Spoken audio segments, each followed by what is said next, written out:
Hello friends, स्वागत है आप सभी का मेरे बालाजीएस टीचिंग सेंटर में। और हम आज आप लोगों के समक्ष भारत में नागरिकता प्राप्त करने की 5 विधियां हैं। और विधि यानी कि हम भारत में नागरिकता किस तरह से प्राप्त कर सकते हैं भारत से नागरिकता, वो समझेंगे। लेकिन उस चीज़ को जानने से पहले आपको संविधान के भाग 2 जो कि नागरिकता से संबंधित है उसको समझना पड़ेगा। तो चलिए सबसे पहले समझते हैं संविधान के भाग 2 को समझते हैं। तो भाग 2 किस चीज़ से संबंधित है? तो देखिए, भाग 2 जो है वो नागरिकता से संबंधित है। किससे संबंधित है? नागरिकता से संबंधित है। और इसको भाग 2 को अनुच्छेद 5 से लेकर के 11 के बीच रखा गया है। भाग 2 को अनुच्छेद 5 से लेकर के 11 के बीच रखा गया है। और किससे संबंधित है? तो नागरिकता से संबंधित है। अनुच्छेद देखिए, भाग 2 जो है वो किससे संबंधित है? तो नागरिकता से संबंधित है। और नागरिकता ये जो है हमारे भारतीय संविधान में कहाँ से लिया गया है? तो ये हमारे भारतीय संविधान में ब्रिटेन से लिया गया है। और सर्वप्रथम नागरिकता पर विचार किसने दिया था? तो अरस्तू ने दिया था। किसने? अरस्तू ने सर्वप्रथम नागरिकता पर विचार दिया था। और नागरिकता असल में कहिए तो है क्या? तो नागरिकता बराबर असल में सुविधा है। क्या है? सुविधा है। क्या है? नागरिकता एक प्रकार की सुविधा है। क्या है? तो नागरिकता एक प्रकार की सुविधा है। अब हम इसे सुविधा क्यों कह रहे हैं? तो समझिए कि यदि आपके देश में ताजमहल को देखने के लिए कोई विदेशी आता है और वह ताजमहल को देखना चाहता है, यानी इस ताजमहल को देखने जाता है, तो इससे ये जो सिटीजन है, मतलब कि आप जो नागरिक है, तो आपको 50 रुपया लिया जा रहा है। कितना रुपया लिया जा रहा है? 50 रुपया लिया जा रहा है। तो उस विदेशी से 500 रुपया लिया जाएगा। यानी वो जो टूरिस्ट है उससे कितना रुपया लिया जाएगा? 500 रुपया लिया जाएगा। तो आपको ये 50 रुपया किस बदौलत लिया जा रहा है? क्योंकि आपके पास नागरिकता है। तो नागरिकता क्या है? एक प्रकार की सुविधा है। अब देखिए, हम इस पर बात करते हैं, अनुच्छेद 5 पर बात करते हैं। किस पर बात करेंगे? अनुच्छेद 5 पर बात करेंगे। अनुच्छेद 5, तो अनुच्छेद 5 कहता है कि हमको प्रारंभ से ही क्या है? नागरिकता प्राप्त है। प्रारंभ कब? तो 26 जनवरी 1950 से ही हमको क्या है? नागरिकता प्राप्त है। 26 जनवरी 1950 से ही हमको क्या है? नागरिकता प्राप्त है। और अनुच्छेद 6 क्या कहता है? तो अनुच्छेद 6 कहता है कि जो व्यक्ति इंडिया से, कहाँ से? इंडिया से पाकिस्तान, सॉरी इंडिया से नहीं, देखिए, जो व्यक्ति पाकिस्तान में है वो इंडिया आना चाहता है। कहाँ आना चाहता है? जो व्यक्ति पाकिस्तान में है और इंडिया आना चाहता है, तो उसके लिए एक परमिट डेट निर्धारित किया गया। डेट क्या निर्धारित किया गया? तो 19 जुलाई 1948 यह एक डेट निर्धारित किया गया। और कहा गया कि आपको यदि इंडिया में आना है और इंडिया की नागरिकता लेना है, तो इस परमिट डेट पर आपको आना होगा। यदि आप इसके बाद आइएगा तो नागरिकता तो आपको मिलेगी, लेकिन उसके लिए कुछ अलग कंडीशन होगा। यदि आप इस डेट पर चले आते हैं तो आपको हाथों हाथ नागरिकता दे दिया जाएगा। क्या कर दिया जाएगा? दे दिया जाएगा। ये कौन कहता है? तो अनुच्छेद 6 कहता है। अब अनुच्छेद 7 क्या कहता है? देखिए, अनुच्छेद 7 कहता है, तो अनुच्छेद 7 कहता है कि जो व्यक्ति इंडिया से पाकिस्तान गए थे, कहाँ गए थे? पाकिस्तान गए थे, वो भारत आना चाहते हैं तो वो भी आ सकते हैं। लेकिन पाकिस्तान कब गए हैं? तो 1 1 मार्च 1947 में जो व्यक्ति भारत से पाकिस्तान गए हैं उनको भी इंडिया आने देने की क्या है, अनुमति है। ये कौन कहता है, तो अनुच्छेद 7 कहता है। अब देखिए अनुच्छेद 9 क्या कहता है, तो अनुच्छेद 9 8 पहले देख लीजिए। अनुच्छेद 8, तो अनुच्छेद 8 क्या कहता है, तो अनुच्छेद 8 कहता है आप विदेश में भ्रमण कर सकते हो, आप विदेश में भ्रमण कर सकते हो, नौकरी कर सकते हो, यहां तक कि विवाह भी कर सकते हो, विवाह भी कर सकते हो। ये छूट जो दी गई है वो अनुच्छेद 8 के तहत दी गई है। अब देखिए अनुच्छेद 9 क्या कहता है, अनुच्छेद 9, तो अनुच्छेद 9 कहता है कि आप विदेश में विवाह कीजिएगा, नौकरी कीजिएगा, शादी कीजिएगा, जो कीजिए वहाँ तक सीमित है इन सभी में से। और यदि आप विदेश की नागरिकता लेते हैं, यानी यदि आप विदेश की नागरिकता लेते हैं तो आपकी भारतीय नागरिकता रद्द कर दी जाएगी। क्या कर दी जाएगी, रद्द कर दी जाएगी। ये अनुच्छेद 9 कहता है। क्या कहता है अनुच्छेद 9 कि आप विदेश में भ्रमण कर सकते हो, नौकरी कर सकते हो, विवाह कर सकते हो, लेकिन यदि आप विदेश की नागरिकता लीजिएगा तो आपका भारतीय नागरिकता समाप्त कर दिया जाएगा। अब देखिए अनुच्छेद 10 क्या कहता है, अनुच्छेद 10 क्या कहता है, तो अनुच्छेद 10 कहता है कि ऐसी बात नहीं है कि आपको कोई भी व्यक्ति आएगा आपका नागरिकता छीन लेगा, ऐसा नहीं हो सकता है। तो अनुच्छेद 10 उसी के आधार पर कहता है कि भारतीयों की नागरिकता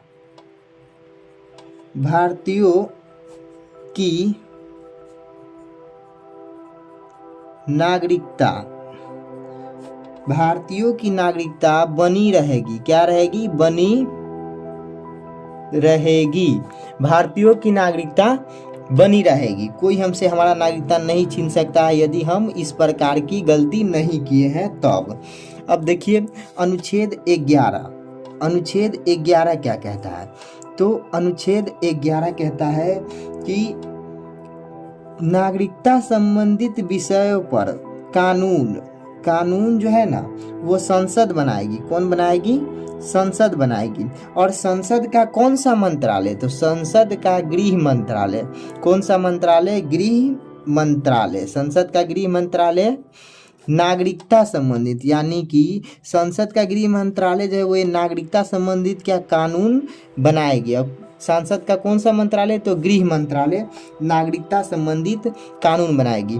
अब चलिए हम लोग देखते हैं कि नागरिकता प्राप्त करने की जो 5 विधियां है वो कौन कौन सी। तो देखिए सिटीजनशिप आया, मतलब कि इसके लिए एक नागरिकता अधिनियम आया। क्या आया, नागरिकता अधिनियम। आप पहले भी देखे हो कि भाग 2 में, तो भाग 2 में था कि आप किस प्रकार से नागरिकता आपको मिलेगा, यानी कि 19 जुलाई 1948 के बाद किस प्रकार से आपको नागरिकता मिलेगा वो कहीं नहीं कहा गया है। यानी कि भाग 2 में आप ऊपर से नीचे से देखे हैं, ऊपर से लेकर के नीचे देख रहे तो कहीं इस चीज़ की चर्चा नहीं है कि आपको नागरिकता किस प्रकार से दी जाएगी। तो उसके लिए नागरिकता अधिनियम आया। क्या आया, नागरिकता अधिनियम।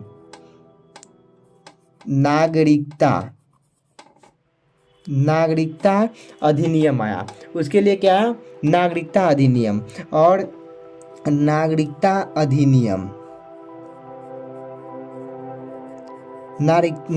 अधिनियम आया कि ये आया कब, तो 1955 में आया। कब आया, 1955 में आया नागरिकता अधिनियम। और इसमें संशोधन हुए, इसमें संशोधन हुआ। 1986 में संशोधन हुआ, 1992 में संशोधन हुआ, 2003 में संशोधन हुआ, 2005 में संशोधन हुआ और 2019 में भी इसमें संशोधन हुआ। यहीं तक हुआ है, आगे होगा तो वो भी बतलाएंगे। तो इस नागरिकता अधिनियम यानी कि सिटीजनशिप एक्ट 1955 के तहत आपको 5 प्रकार से 5 प्रकार से नागरिकता प्राप्त कर सकते हैं,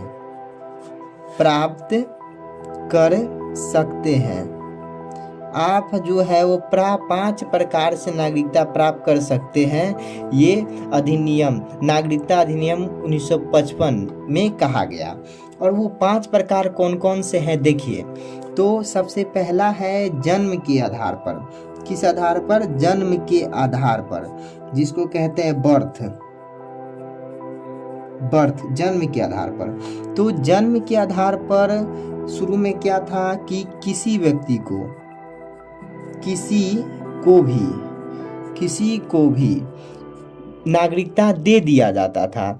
मतलब मान लीजिए कोई व्यक्ति जो है विदेश से भारत में घूमने आई कोई महिला, और उस महिला को भारत में लड़का हो गया या लड़की हो गई, तो उस जो बच्चा हुआ है उसको भारतीय नागरिकता दे दिया जाएगा। ये जन्म के आधार पर, यानी किसी को भी दे दिया जाएगा। तो ये तो गलत था। मान लीजिए कोई अदर कंट्री का है और आया यहाँ पर और उसको इलाज कराने आया, किसी दूसरे संबंध में आया और उसको बच्चा यहाँ हो जाता है, तो उसको भी नागरिकता दे दिया जाता था। तो ये तो गलत था।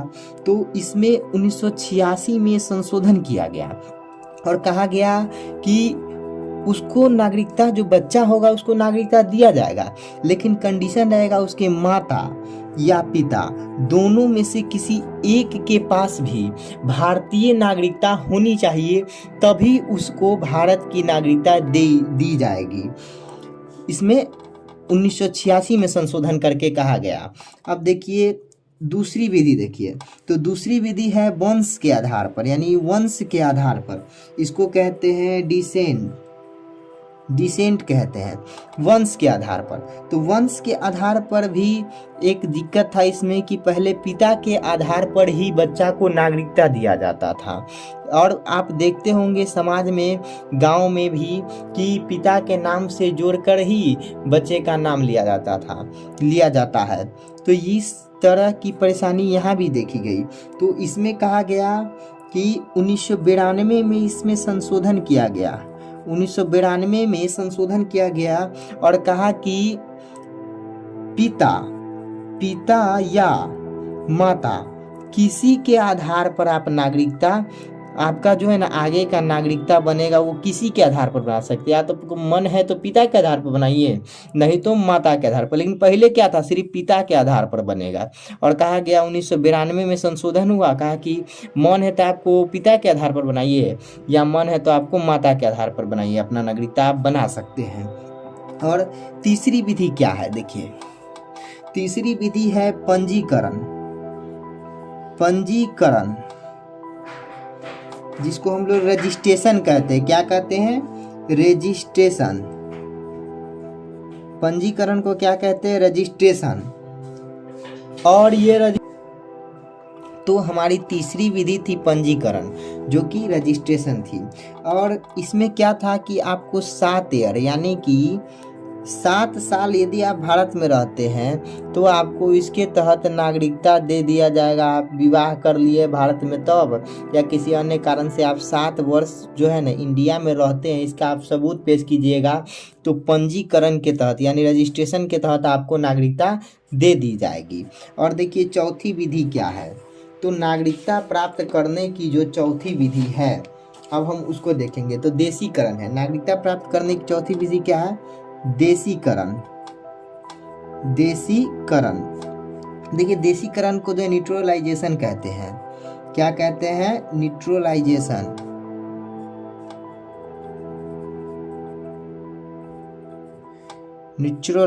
कहते हैं पंजीकरण को, देशीकरण को न्यूट्रलाइजेशन कहते हैं। और न्यूट्रलाइजेशन के तहत आपको कहा गया कि कोई व्यक्ति है जो कला के क्षेत्र में, विज्ञान के क्षेत्र में, कला के क्षेत्र में, विज्ञान के क्षेत्र में या साहित्य के क्षेत्र में विख्यात प्राप्त किया हो, अथवा भारतीय किसी भाषा, मतलब भारतीय किसी एक भाषा को वो क्या है जानता हो, तो उसे। और एक और कंडीशन था इसमें कि वो 10 वर्ष से 10 वर्ष से इंडिया में रहता हो तो उसको देशीकरण नेचुरलाइजेशन के तहत नागरिकता दे दिया जाएगा। किस तहत? तो नेचुरलाइजेशन के तहत उसको नागरिकता दे दिया जाएगा। तो पाकिस्तान के बहुत ऐसे गायक हैं जो कला के क्षेत्र में विख्यात है और भारत की किसी एक भाषा को जानते हैं और 10 साल से कंटिन्यू इंडिया में रह रहे हैं, तो उनको जो है ना नागरिकता दे दिया जाएगा। किस के तहत? तो देशीकरण नेचुरलाइजेशन के तहत। अब देखिए अंतिम विधि है 5वां विधि। क्या है? 5वां विधि है। तो नागरिकता प्राप्त करने की अंतिम विधि है 5वां विधि, अर्जित भूमि के आधार पर। अर्जित भूमि के आधार पर। किस आधार पर है? अर्जित भूमि के आधार पर। इसको कहते हैं एक्वायर्ड, अर्जित भूमि के आधार पर। तो इसको आपको पता होना चाहिए कि देखिए 16 मई देखिए 16 मई 1975। कब? 1975 को। 16 मई 1975 को जब भारत ने सिक्किम जो था ना,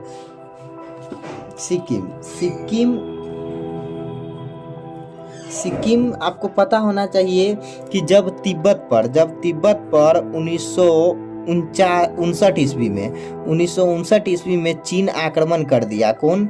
तो चीन। तो अभी सोचा कि सिक्किम हम कहाँ जाएंगे, तो ये भारत का राज्य बन गया, भारत का 22वां राज्य बना। कब बना? तो 16 मई 1975 को। तो यहाँ के व्यक्ति आप सोचेंगे कि हम तो भारत में मिल गए, तो हमारा नागरिकता क्या रहेगा? सिक्किम का नागरिकता रहेगा कि हम भारत में आए तो हमको भारतीय नागरिकता? तो क्योंकि सिक्किम जो सिक्किम था वो भारत का हिस्सा बन गया, तो भारतीय नागरिकता लेगा। तो ये जो जनसंख्या, ये व्यक्ति थे जो सिक्किम के व्यक्ति थे, उनको नागरिकता किस आधार पर दिया गया? अर्जित भूमि के आधार पर। जब भारत सरकार ने इसको इंडिया में मिला लिया, मतलब कि इसको जब भारत में मिला लिया गया, तो अर्जित भूमि के आधार पर इसको नागरिकता दे दिया गया। किस आधार पर? अर्जित भूमि के आधार पर नागरिकता।